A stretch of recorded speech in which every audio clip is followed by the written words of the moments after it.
Bismillahirrahmanirrahim. Assalamualaikum warahmatullahi wabarakatuh. Sahabat-sahabat muslimin muslimat, mudah-mudahan anda dan keluarga anda dan suami anda, isteri anda sentiasa istiqamah bangkit membela agama Allah Subhanahu wa taala. Saya sahabat anda dalam motivasi, Abu Hasan Al-Asy'ari.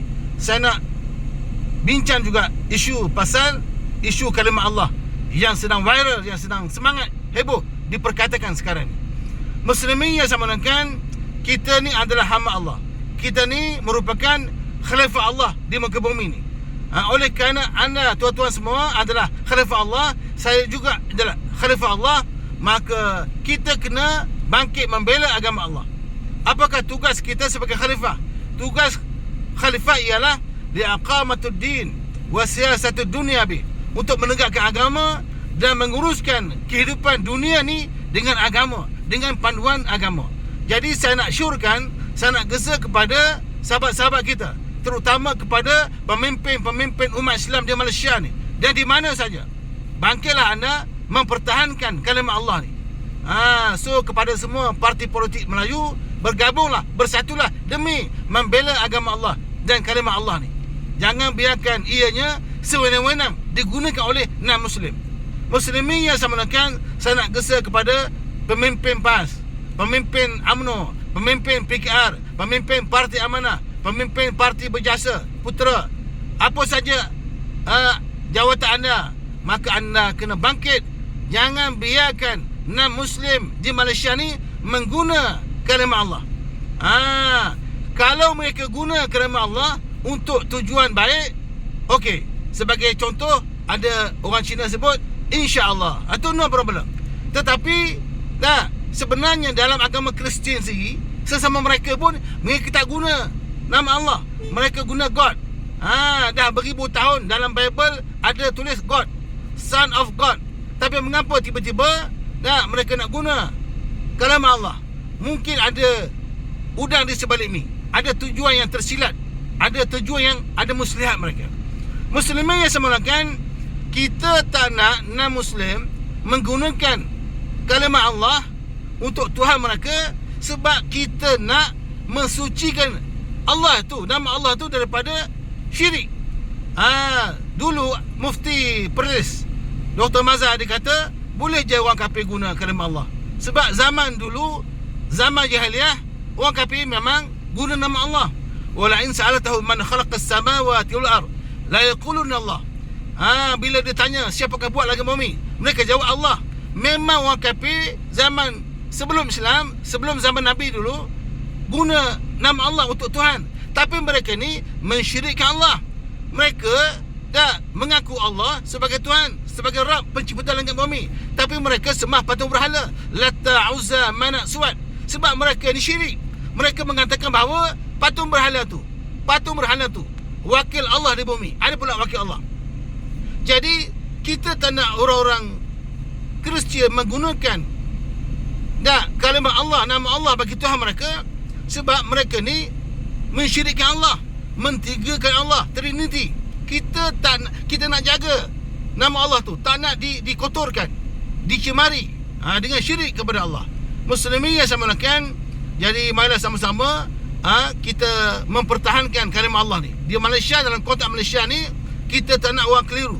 Kalau kita benarkan non-Muslim guna nama Allah untuk Tuhan mereka, mereka akan gunakan nama masjid untuk gereja mereka. Kalaulah kita benarkan nama Allah digunakan untuk Tuhan mereka, mereka akan gunakan nama Al-Quran, nama Alkitab untuk kitab Bible mereka. Ini akan mengelirukan umat Islam. Memanglah kita tuan-tuan sekalian, saya dulu masa di universiti, kita belajar comparative religion, kita belajar muqaranah al-adyan, perbanding agama. Kita belajar perbanding agama untuk menghormati antara agama. Tapi bukanlah kita nak sama ratakan agama ni sama saja, semua menuju kepada syurga. Tak boleh gitu. Yang Allah benarkan, yang benar, yang sahih hanyalah Islam, agama di sisi Allah Subhanahu wa taala. Jadi kepada sahabat-sahabat, jom kita sama-sama mempertahankan kalimah Allah ni.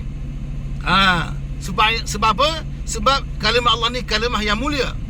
Nah, Allah sendiri yang letak nama dia. Nah, macam kita, nah, kita boleh letak nama jalan, nama taman, nah, nama kedai, tapi nama Allah kita tak boleh pandai-pandai pindah. Allah yang bagi nama Allah tu. Jadi kita oleh kerana Allah yang maha mulia, Allahus Samad, Allah tempat bergantung, Allah Hu Ahad, Allah ni Esa. Kalau kita sebab nama Muslim, Allah syirik 3 lah 4 lah. Nah, jadi muslimin yang sama lakukan, malah sama-sama kita bersatu. Wa ta'awanu 'alal birri wat taqwa wa la ta'awanu 'alal itsmi wal 'udwan. Nah, kita tolong menolong atas benda-benda yang baik ini, dan dakwah ini, membela agama Allah ni, maka kita juga jangan tolong menolong atas perkara yang mungkar. Jadi kepada pemimpin-pemimpin yang tak boleh jaga agama, tak boleh bela agama, eloklah anda semua letak jawatan. Kita juga kena patuh kepada arahan sultan, arahan raja. Sultan Selangor sudah bersuara, Sultan Johor sudah bersuara. Jadi siapa kita? Raja ni dan sultan ni ketua kepada negeri. Jadi kita kena hormatlah raja-raja Sultan Melayu ni. Kalau raja pun you dah tak hormat, macam mana you? Yalah. So mesti kita kembali kepada semangat perjuangan kita. Mudah-mudahan kita semua beroleh nusrah daripada Allah. Kalau kita tak tolong agama Allah, siapa lagi? Kita ini akan dipersoalkan oleh Allah Subhanahu wa taala. Jadi wa makaru wa makarullah wallahu khairul makirin. Mereka orang kafir merancang nak hentam kita, Allah juga ada perancangannya. Jadi Allah lebih baik perancangan. Jangan takut, jangan bimbang. Allah bersama kita. Innallaha ma'ana. La tahzan. Janganlah kamu sedih, janganlah kamu kecewa. Allah akan pasti menolong agamanya. Terima kasih. Subscribe my YouTube channel US Abu Hassan. Follow saya di TikTok Ustaz Abu Hassan. Jumpa lagi. Assalamualaikum warahmatullahi wabarakatuh. Bye.